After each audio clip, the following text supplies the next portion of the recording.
Hey, welcome back Scoriox team. I'm so excited to show you all the hard work I put in this week.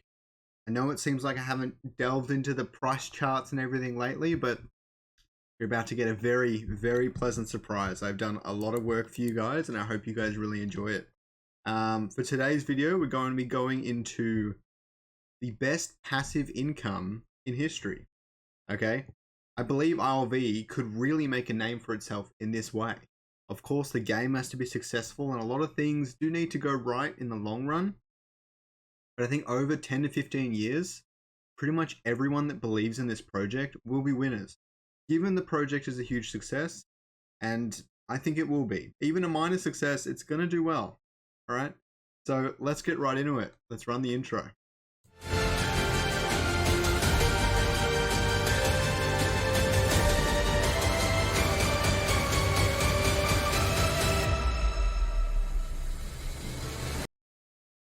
All right.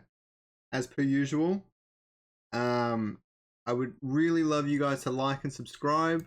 All you got to do is you got to go over to my channel, press the subscribe button, tick that bell notification so you don't miss anything, and trust me, over the next coming days, you're not going to want to miss what I have in store for all of you. So please do that. I really appreciate it. All right, let's jump right on into it. Now, I have built this monstrosity. Okay, that's what I'm going to call it. I'm going to call it, I should give it a name. I'll give it a name next time, right? All right, we'll get there. But this thing seems to go on forever. It's taken a lot of work and there's a lot of detail. If you watched my last video, that will help explain a lot of this. If you do really start to struggle to understand a lot of these concepts, go and watch that video. I think it will help.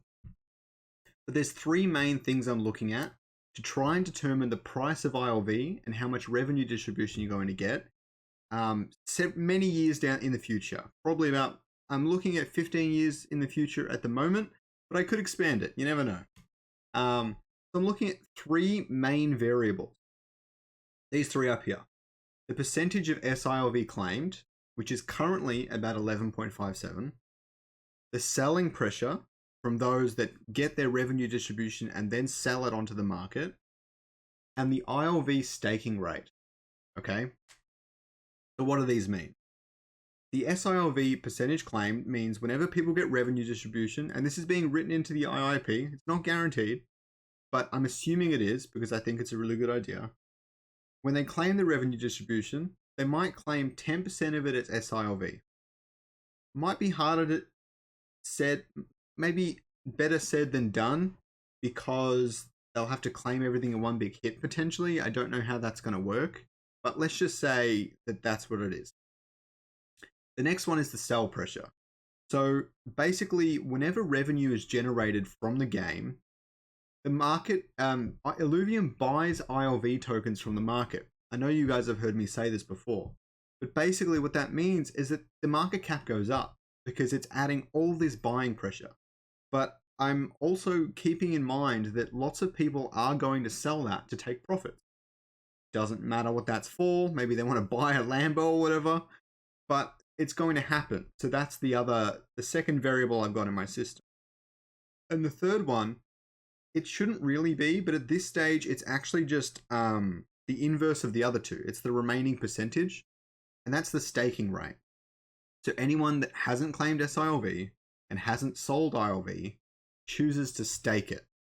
Okay, it probably shouldn't be the direct opposite, but at this stage it is. Technically, you're adding selling pressure if your tokens are circulating too, so it does work in a lot of ways. Also, I should definitely tell you guys, not financial advice, but some of this information is really, really interesting. Okay. The other thing I should mention that is that some of my calculations are a little bit backwards. I use prices and things from the year before because it's really tricky to get Excel to recognize things in the future and stuff like that. So it's relatively accurate. Well, the trends and things are all going to be very, very accurate to kind of how this thing is going to portray in the real world. The numbers themselves might be a bit off. So just keep that in mind. Okay. So I've made two major revenue scenarios. The first one is this, which I'm calling the conservative scenario. where in 2022 it makes $1.5 billion. If you've seen any of my other videos or lots of Illuvian videos, a lot of people expect far more than this. Given that Axie made $2 billion, that's kind of where that's coming from. But it just compounds, and I didn't realize it was 500 million extra each year, but it just compounds pretty steadily in a standard format. I didn't really want to overthink it. The other scenario I'm looking at is the Blizzard scenario. So this first 10 years on here, 2022 to 32, are based completely off of the Blizzard's past 10 years, okay? And as I've said before, Illuvian wants to reach the Blizzard standard of having a suite of games that all have different genres and playstyles and all the rest of it, right? So that's where these numbers are coming from. And then I've done a generative thing like the other one that increases it over time. Just for the next 5 years, just a little bit. So it's not too over the top, okay? So basically what happens is someone buys something in the game. Then the revenue is distributed to token holders. And based on my 3 values at the top, something happens, right? So if people claim sILV, it starts burning from the supply in the following year, because that's when they spend it. I'm going on a year-by-year basis here. People sell, which takes off some of the market cap that was added from the revenue coming to the game. And some people stake, which changes the amount of staked tokens in total. I'm assuming that they're all unlocked every year, and then everyone's deciding if they want to stake or not at the start for the next year. Okay, so it's just going a year-by-year basis. Obviously, in real life, it's going to be a lot more dynamic than some of my charts, but this shows the trends really well. Okay. Following all this, also, this does not include staking rewards. Okay, I'm going to go through that in another video, but at the moment, all of my charts and everything are just talking about revenue distribution. I've also got some land ones, but they're also in a later video. It's going to be 3 parts, and I'm really excited to get through them all, and they will all be coming out very soon, I promise. Okay? So now, following this, I have 4 major scenarios. Okay? You can see them down the bottom here. I have the balance scenario, which is that 40% of people are selling and 20% of people are claiming sILV. I felt like that was somewhere in the middle. I have the investing economy scenario, which means that lots of people are investing because inflation is coming and they're afraid that they're going to lose so much value. So only 20% of them are selling and 10% of them are claiming sILV. So they can play the game, more or less. I have the crypto winter scenario. You can't wait to see the charts on this one, believe me. But basically 70% sell, 10% claim. Lots of people need their USD and their Ether and whatever. And then I have the valuable NFTs scenario. This one's quite extreme, but it's a 50% claim on sILV and a 25% sell. And I'm calling it that because what would be happening is the NFTs are doing so well on the market that more people are opting to take sILV so they can play the game more and get even more of the NFTs because that's the value proposition for them. Okay. Now let's look into the chart. Okay. Don't overthink it. All right. Don't look at the numbers too closely. They are actually quite realistic, but just bear with me. So I'm just going to switch this over for a second. Okay. I've got 2 charts here, and I'm going to go through them one by one for each scenario. For the conservative revenue and the balance, okay, you can see that everything is quite even as it moves across the board. But by 2036, from 1 token, all of these charts for this video are 1 token. By 2036, your token's value, okay, sorry, I forgot to explain compounding Revdis. So what all these charts are using is if you have 1 token, and then the next year from revenue distribution, you restake all of your rewards. Now you have 1.6 tokens, 2 tokens, 3 tokens, and it's compounding. And these charts show exactly how extreme compounding revenue distribution can be. Okay, it's compounding APY. If you've ever looked at a chart where you've got $100, you get 50% every year. In about 10 years, you're like 100 grand. It's crazy stuff. And with the way revenue distribution is looking, it's very realistic. Okay.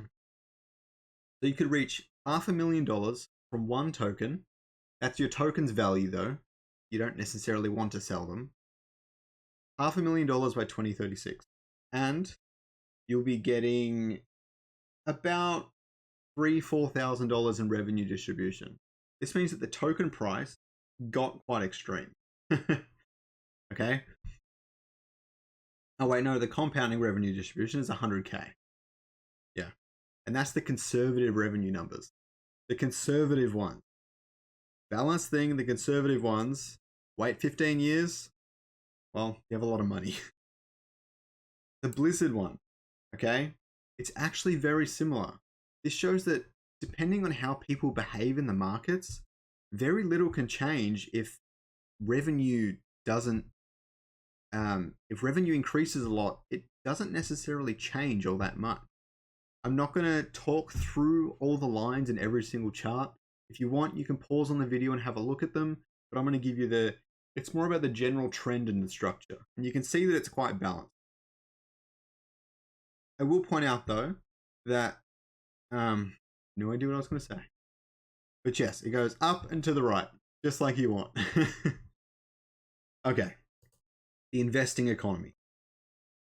I thought I was at the top. Okay. So you have the conservative scenario again.